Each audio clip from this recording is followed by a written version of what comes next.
नमस्कार आणि the deep डाईव्हमध्ये स्वागत. नमस्कार. आज आपण एका अशा टॉपिकवर बोलणार आहोत ज्याने अक्षरशः काय म्हणू धुमाकूळ घातलाय. हो, नक्कीच. द सिक्रेट आणि त्यामागील लॉ ऑफ अट्रॅक्शन म्हणजे आकर्षणाचा सिद्धांत. बरोबर. आता आपल्यापैकी बहुतेकांना याची वरवरची ओळख आहेच की सकारात्मक विचार करा आणि मग सकारात्मक गोष्टी तुमच्याकडे येतील. पण आज आपण ह्याच्या थोडं खोलात जाणार आहोत. आपल्याकडे एक संवाद आहे जो ह्या संकल्पनेच्या अगदी मुळाशी जातो. हो, आणि तो फक्त काय करायचं हे नाही सांगत, तर ते का आणि कसं काम करतं याचं विश्लेषण करतो. अगदी. चला तर मग बघूया की आपले विचार खरंच आपलं नशीब बदलू शकतात का, की यात अजून काहीतरी दडलंय. नक्कीच. तर सुरुवातच इथून करूया. सगळ्यांना आकर्षणाचा सिद्धांत माहीत आहे, पण आपला जो स्रोत आहे तो म्हणतो की ही फक्त विचारांची गोष्ट नाहीये, नाही. तर ही भावनिक फ्रिक्वेन्सीची गोष्ट आहे. यात नेमका फरक काय आहे? हा खूप महत्वाचा मुद्दा आहे. कारण इथेच की नाही बहुतेक लोकांचा गोंधळ उडतो. अच्छा. आपण सकारात्मक विचार म्हणजे काय समजतो, तर तोंडाने किंवा मनाने काहीतरी चांगलं बोलणं. बरोबर. पण स्रोतानुसार विश्व तुमच्या शब्दांना किंवा निव्वळ विचारांना प्रतिसाद देत नाही, ते तुमच्या भावनांच्या कंपनांना, व्हायब्रेशन्सना प्रतिसाद देतं. भावनांच्या. हो, सोप्या भाषेत सांगायचं तर तुमच्या डोक्यात काय चाललंय यापेक्षा तुमच्या पोटात काय वाटतंय याला विश्व जास्त महत्त्व देतं. म्हणजे मी दिवसभर मी श्रीमंत आहे असं म्हणत राहिलो, पण आतून मला पैशांची सतत चिंता वाटत असेल, हो, तर तर मग विश्व माझ्या चिंतेलाच प्रतिसाद देणार का? अगदी बरोबर. परफेक्ट उदाहरण आहे हे. कारण तुमची जी चिंतेची भावना आहे ना, ती मी श्रीमंत आहे या विचारापेक्षा हजारो पटीने जास्त शक्तिशाली सिग्नल पाठवत असते. अरे बापरे. हो, संवादात मनाची तुलना एका शक्तिशाली चुंबकाशी म्हणजे मॅग्नेटशी केली आहे. ओके. तुम्ही ज्या फ्रिक्वेन्सीवर स्वतःला दिवसभर ठेवता तशाच गोष्टी आणि माणसं तुमच्या आयुष्यात खेचली जातात. ठीक आहे, म्हणजे मूळ खेळ हा विचारांचा नाही तर भावनांचा आहे, हे स्पष्ट झालं.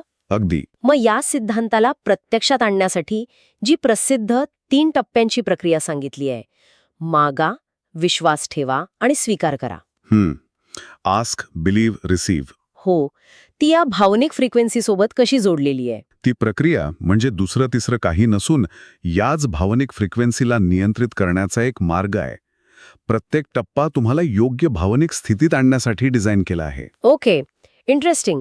तर मग पहिल्या टप्प्यापासून सुरुवात करूया. मागा म्हणजे आस्क. यात स्पष्टतेवर खूप भर दिला जातो. हो. संवादातलं ते डिलिव्हरी बॉयचं उदाहरण मला खूपच आवडलं. हो, कारण ते आपल्याला कृतीमधला फरक दाखवतं. आपण डिलिव्हरी बॉयला काहीतरी दे ना असं कधीच म्हणत नाही. नाही, कधीच नाही. आपण त्याला ऑर्डर नंबर, पत्ता सगळं स्पष्ट सांगतो. तसंच विश्वाला नेमकं काय हवंय हे सांगावं लागतं. पण इथे गंमत आहे. स्पष्ट मागण्याचा उद्देश फक्त विश्वाला माहिती देणं नाहीये, मग तर स्वतःच्या मनात जो गोंधळ आहे तो दूर करणं आहे. जेव्हा तुम्ही लिहिता की मला दरमहा 80,000 रुपये पगाराची नोकरी हवी आहे, तेव्हा तुम्ही तुमच्या मेंदूला एक स्पष्ट ध्येय देता. तुमचा फोकस तयार होतो. पण समजा एखाद्याला नक्की काय हवंय हेच माहीत नसेल तर, म्हणजे अनेकांना असं वाटतं की मला फक्त आनंदी राहायचंय. ही मागणी पुरेशी स्पष्ट आहे का? खूप चांगला प्रश्न आहे. आणि स्रोतानुसार अशा वेळी तुम्ही अंतिम परिणामावर लक्ष केंद्रित करू शकता. मला आनंदी राहायचंय असं म्हणण्याऐवजी काय विचारायचं? असं विचारायचं की अशा कोणत्या गोष्टी आहेत ज्या मिळाल्यावर मला खरा आनंद होईल. मग उत्तरं यायला लागतात. कदाचित ते चांगले आरोग्य असेल किंवा प्रवासाची संधी असेल. अच्छा. ती स्पष्टता मिळवण्याची जी प्रक्रिया आहे तीच पहिली पायरी आहे. ठीक आहे, म्हणजे पहिली पायरी झाली स्पष्ट मागणी. पण मागणी करून नुसतं बसून राहणं पुरेसं आहे का? कारण माझ्या मनात तर लगेच शंका येईल की हे खरंच शक्य आहे का? बरोबर. या शंकेचं काय करायचं? यावर स्रोतामध्ये काही सांगितलंय का? कारण हाच तो विश्वास ठेवा म्हणजे बिलीव्ह नावाचा दुसरा आणि माझ्या मते सगळ्यात अवघड टप्पा आहे. बरोबर. आणि इथेच 99% लोक मागे पडतात. विश्वास म्हणजे काय? तर शंकेची अनुपस्थिती. संवादात लहान मुलाचं उदाहरण दिलंय जे खूप मार्मिक आहे. लहान मूल जेव्हा आईकडे चॉकलेट मागतं तेव्हा ते मिळेल की नाही याचा विचार करत नाही, त्याच्यासाठी ते मिळालेलंच असतं. पण एक्झॅक्टली. पण आपण मोठे झाल्यावर प्रत्येक गोष्टीचं विश्लेषण करतो, शक्यता तपासतो आणि तिथेच डाऊट येतो. संवादात म्हटलं आहे की डाऊट आला की युनिव्हर्स कन्फ्यूज होतं. पण हे स्वाभाविक नाही का? म्हणजे मी आज ठरवलं की मला एक मोठी गाडी हवी आहे, पण माझ्या बँक खात्यात तेवढे पैसे नाहीयेत. मग माझ्या मनात शंका येणं तर साहजिकच आहे. यावर मात कशी करायची? यावर मात विचार बदलून नाही तर भावना बदलून करायची आहे. विश्वास म्हणजे आंधळेपणाने काहीतरी मानणं नाही. मग काय आहे? विश्वास म्हणजे जे हवं आहे ते शक्य आहे या भावनेसोबत स्वतःला जोडून घेणं.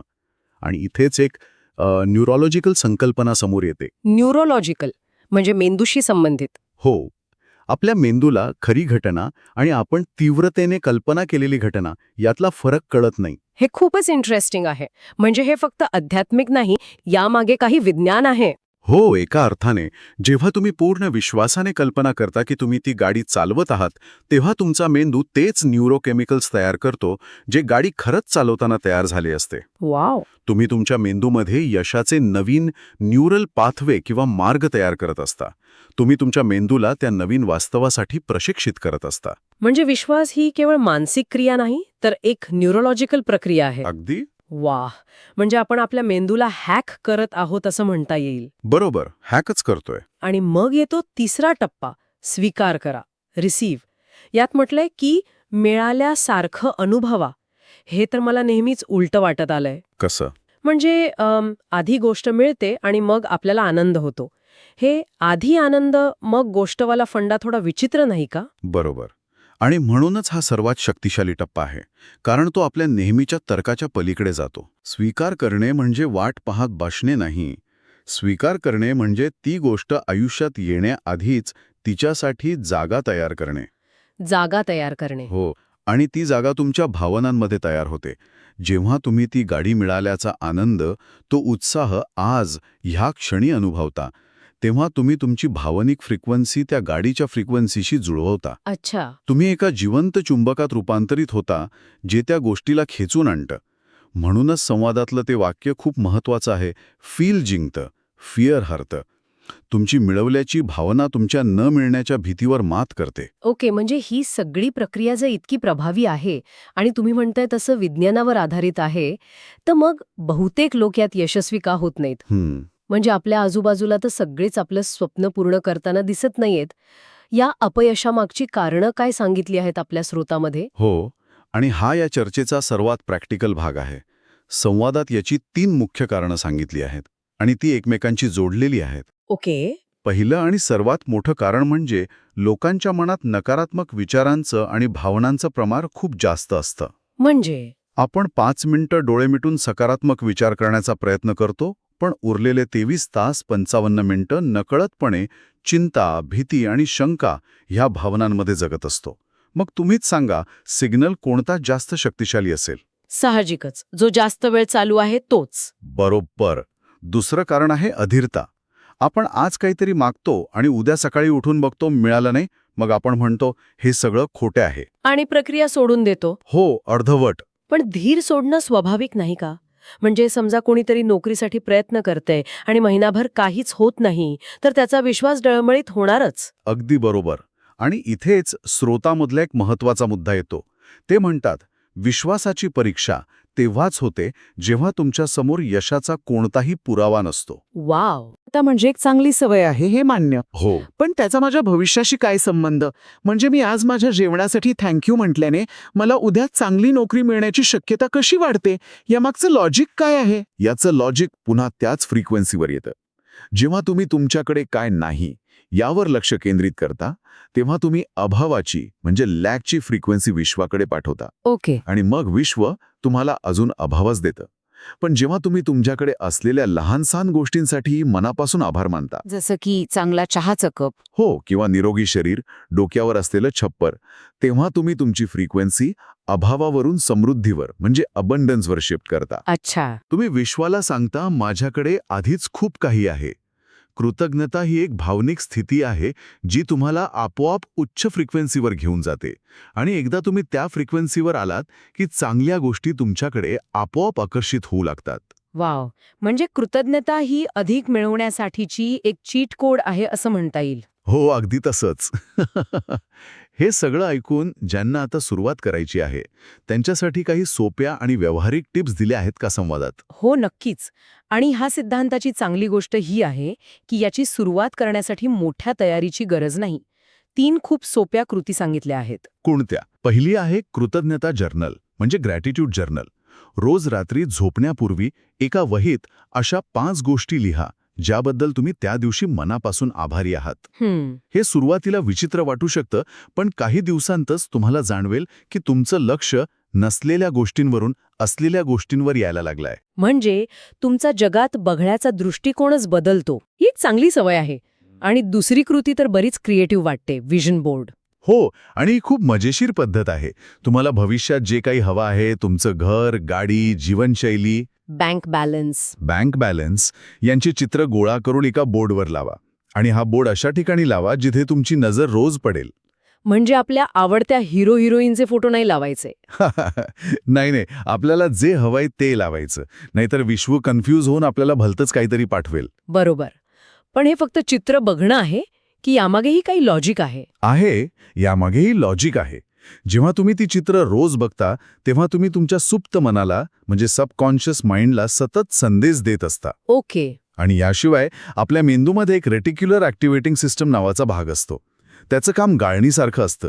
तो फक्त महत्त्वाच्या गोष्टी तुमच्यापर्यंत पोचवतो. हां. विजन बोर्डमुळे तुम्ही तुमच्या मेंदूला सांगता की या गोष्टी माझ्यासाठी महत्त्वाच्या आहेत. मग तुमचा मेंदू त्या गोष्टींशी संबंधित संधी, माणसं आणि माहिती आपोआप शोधायला लागतो, ज्याकडे तुमचं आधी लक्षही गेलं नसतं. आणि तिसरी कृती जी फक्त 5 मिनिटांची आहे, व्हिज्युअलायझेशन. हो, आणि ही सर्वात थेट कृती आहे. रोज फक्त 5 मिनिटं शांत बसा, डोळी बंद करा आणि कल्पना करा की तुमचं स्वप्न आधीच पूर्ण झालं आहे. हां. तुम्ही ते आयुष्य जगत आहात. पण फक्त चित्र बघू नका, तर त्या भावना अनुभवा. ते घर तुमचं आहे याचा आनंद, ती गाडी चालवण्याचा उत्साह. अच्छा. ही 5 मिनिटं म्हणजे केवळ स्वप्न पाहणं नाही, तर भविष्यासाठी एक न्यूरोलॉजिकल रिहर्सल आहे. या सगळ्याच्या मुळाशी एक भावनिक आणि मानसिक सत्य दडलेलं आहे असं मला वाटतं. त्या संवादात एक खूप प्रभावी वाक्य आहे, माणूस स्वतःच्या विचारांनी स्वतःला हरवतो. हे या संपूर्ण चर्चेचं सार आहे. याचा अर्थ असा की विश्व कधीही कोणाला हरवण्यासाठी जन्माला घालत नाही. प्रत्येकामध्ये अमर्याद क्षमता असते, पण आपण स्वतःच्याच नकारात्मक विचारांच्या, स्वतःवरच्या अविश्वासाच्या आणि भीतीच्या जाळ्यात अडकून स्वतःला हरवतो. म्हणजे आपलं खरं युद्ध बाहेरच्या परिस्थितीशी नसतंच. ते आपल्या आतल्या विचारांशी आणि भावनांशी असतं. या चर्चेचा अंतिम बोध हाच आहे की आपलं वास्तव म्हणजे रियालिटी हे बाहेरून घडत नाही, ते आतून घडवलं जातं. जसं त्या संवादाच्या शेवटी म्हटलं आहे, तुझं आयुष्य तुझ्या विचारांनी चालतं. तर आजच्या या सविस्तर चर्चेचा सारांश असा की द सिक्रेटनुसार आकर्षणाचा सिद्धांत हा केवळ सकारात्मक विचारांपुरता मर्यादित नाही. त्याच्या मुळाशी आहे तुमची भावनिक फ्रिक्वेन्सी. तुम्हाला जे हवं आहे ते स्पष्टपणे मागा, ते मिळेलच असा एक न्यूरोलॉजिकल विश्वास तयार करा. हो. आणि ती गोष्ट मिळाल्याचा आनंद आधीच अनुभवा. आणि या सगळ्या प्रक्रियेला चार्ज करणारी बॅटरी आहे तुमच्याकडे जे आहे त्याबद्दलची कृतज्ञता. अगदी बरोबर. आणि जाता जाता ऐकणाऱ्यांसाठी एक विचार सोडून जातो. या स्रोतानुसार आपलं आयुष्य आपल्या विचारांनी आणि भावनांनी घडतं. जर हे खरं असेल तर आज अशी कोणती एक भावना किंवा कोणता एक विचार आहे जो बदलल्यास आपलं संपूर्ण भविष्य नव्याने घडवण्याची सुरुवात होऊ शकते.